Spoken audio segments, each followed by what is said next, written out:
Congratulations, you're immortal. Not vampire immortal. Not fine print immortal. You simply cannot die. Ever. You test it. Carefully at first. A paper cut, gone in seconds. Then less carefully. You jump out of a plane without a parachute. And walk away. Nothing kills you. And fear quietly leaves your body. Fear, it turns out, was taking up a lot of space. So you learn everything. Guitar, Japanese, surgery, flying. 10,000 hours to master a skill. You have all the hours.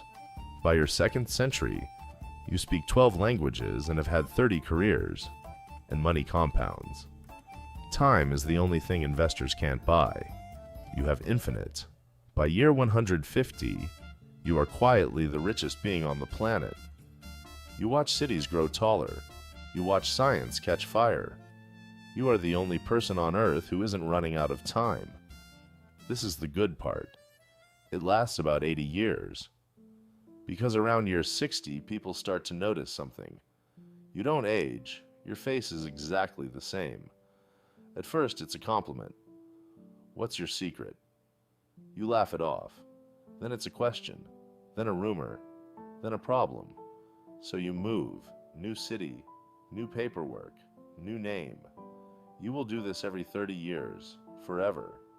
You've been John, Michael, David, Alex, and someone named Bartholomew. Twice. You learn to keep friendships short and shallow. It's safer that way. But some people get through anyway. Your best friend. From your first life. The one who knew you before.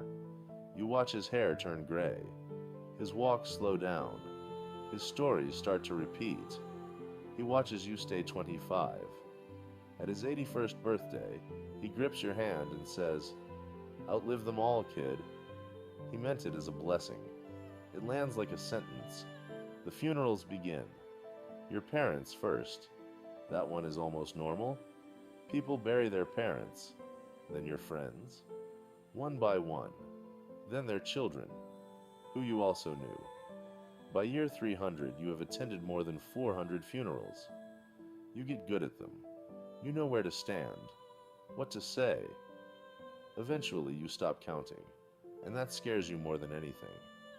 And love becomes mathematics. You meet someone. She's funny, sharp, real. And your brain does the math before your heart can stop it. 50 years, maybe 60. You measure people in decades remaining now. You marry her anyway. It is the best 60 years of your life. At the end, she holds your hand and says, "Don't stay sad too long. You have a while." You never marry again. Somewhere around year 400, you stop getting close to anyone at all. Not out of pain, out of efficiency. Grief has a cost, and you've done the accounting. You are surrounded by people, and you know none of them. Cities change under you like weather. The street you grew up on becomes a mall, then a ruin, then a forest again. The language of your childhood slowly dies. You are its last fluent speaker. Nobody alive remembers the songs your mother sang, except you. You realize what you've become, a walking archive of dead people. Every face you remember now exists nowhere else in the universe. Some nights you say their names out loud, just so they get said. History stops being history. It becomes memories. Textbooks describe a war. You were there. They got the weather wrong. Kids learn about the early internet the way you learned about ancient Rome. One Tuesday, in a museum, you turn a corner and freeze. Behind the glass, daily life, 21st century. A phone, your first phone, the same model. A kid next to you laughs, "How did they live like this?" You remember buying it. You remember who you texted first. The kid moves on. You stand there for a long time. That night, you visit a place you haven't been in centuries. A small cemetery. A gravestone with your first name on it. Your real one. You faked that death 700 years ago. The letters have worn away to nothing. You sit on the grass, next to your own grave. The stars are the same stars from your first life.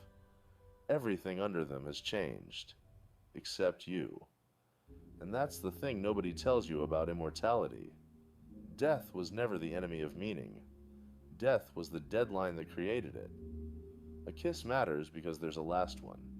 A summer matters because it ends. Remove the ending, and life doesn't become infinite. It becomes indefinite, an unfinishable sentence, a game with no final whistle. Somewhere around year 1000, you would trade the rest of eternity for one ordinary Tuesday from your first life, the one you spent scrolling on the couch, thinking you had time to waste. The kind of day you're having right now. Because here's what you learn 1,000 years too late. You were never running out of time. You were running out of this. So, still want to live forever? Careful what you wish for. You might get all of it.